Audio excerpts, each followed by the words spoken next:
हरे कृष्ण।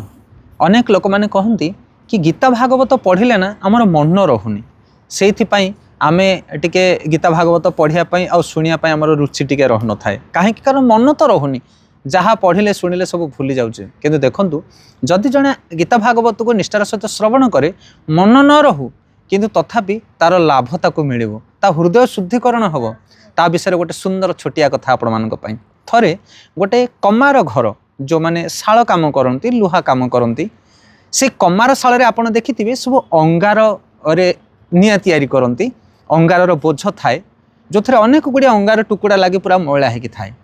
तो थरे जेज बापा नातिया को कहले कहले नातिया ये अंगार बोझ को लेकिन जाओ आउ गोटे सुंदर पानी बोझ नहीं कि आस। नातिया कहले आए जेज ये बोझरे कौन पानी आसब ना, अरे देख चेष्टा कर।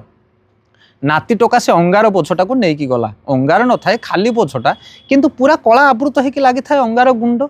नाती नहीं कि गला पानी गोटे बोझ नहीं कि आसला पोखरी, किंतु बाटर सब पानी गली गला। ये पाखक आसला जेजों पाखे टोपा हेले पानी ना।